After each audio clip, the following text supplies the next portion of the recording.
And now it's time for our science, history, and technology segment we call Cool Shit. Cool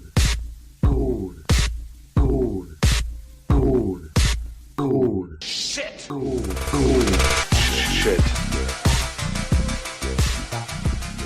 In this cool shit, has Kepler discovered an alien megastructure? Dun, dun, dun. And I know you wanted to talk about this, so that's why I made sure to include it. There's actually some new news regarding this, which is why. Really? Okay. What? You didn't know? I thought that's why you put it in here. No, I did not know that. God damn it. All right, you say your article, and then I'll talk about the new info. Has Kepler revealed evidence of a technologically advanced civilization around a star only 1,500 light years away? That's one exciting, if unlikely, interpretation of recent transit data. NASA's Kepler Space Telescope is tasked with finding small, rocky worlds orbiting distant stars. However, exoplanets aren't the only thing Kepler can detect. Stellar flares, star spots, and dusty planetary rings can also pop up in the mission's observations. But there's also been speculation that Kepler may have the ability to detect more than natural phenomenons, if they're out there.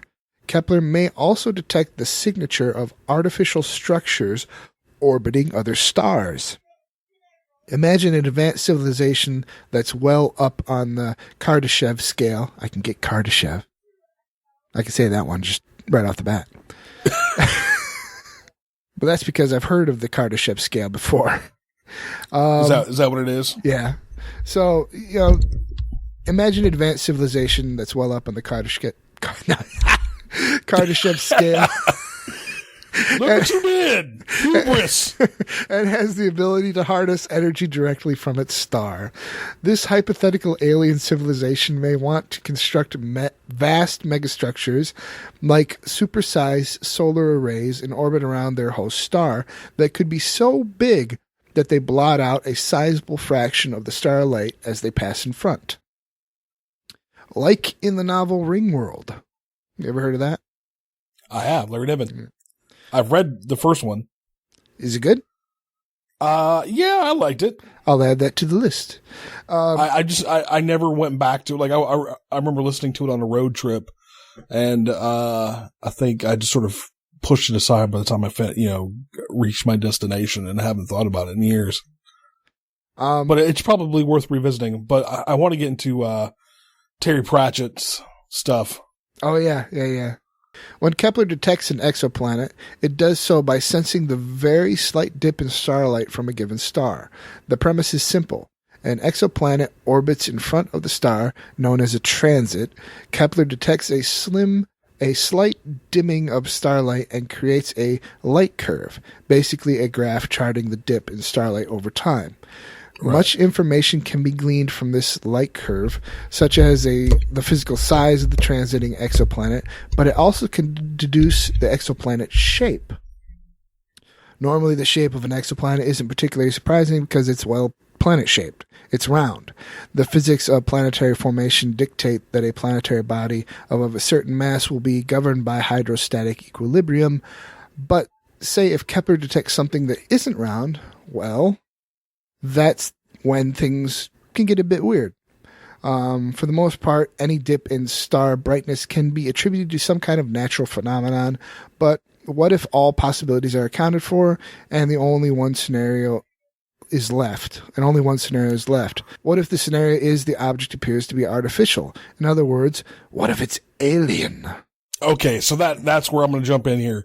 So, of course, when this news first broke, I think back in October, there were many people who, of the scientific community who rightly poo-pooed and naysayed. I mean, I think coming out right away and saying, "Oh my God, it's a fucking Dyson sphere." That's probably a little much right off the bat. And of course, a lot of these naysayers almost immediately gravitated towards one explanation. And that explanation was comets. Yep. Now, according to an article that was released just yesterday, at least the article that I'm looking at right now, and this, of course, is in reference. It's KIC or KIC 8462852. Mm-hmm. I'm just going to read off this article just in the same way you have. Yes. Since the occasional 20% drop in light can't be explained by normal means, like a passing planet, one theory has been proposed involves its periodic obstructions from a group of comets. Another includes heavy construction activity by extraterrestrials who may be building what have been called alien megastructures. Now, Louisiana State University's Bradley Schaefer has determined the star has dimmed by about a fifth in the period between 1890 and 1989 based on an examination of archived photographic plates at Harvard College Observatory. He has called the fading output completely unprecedented for a star of that kind. So it's continuing to fade? Oh, hold on.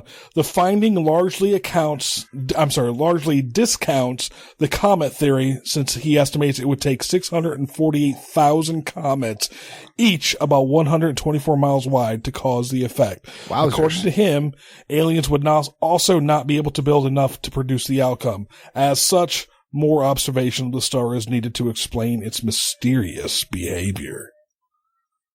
So, if I was hearing that right, the star has dimmed more since like the 80s. So 1890 to 1982, or when they had these photographic plates of that area of that star. So it's like they're still building. So there's something that's not. Yeah, the comet theory is out the window, and that was actually the most popular rebuttal against it being a Dyson sphere. Ooh, that's interesting. So, like the aliens are continuing to build, so they're still there. Well, he's also saying that it's probably not that either, because that's just too fucking huge. But it does make one wonder, doesn't it? Because it's the old Sherlock Holmes thing. I mean, once you're left with the impossible must be the explanation. Well, and we're a long ways from that, though. If we can think of rings and Dyson spheres, other minds could too. Agreed. So agreed. Anyway, all right. What's next, man? Thanks for the update, man. Of course. Cool shit.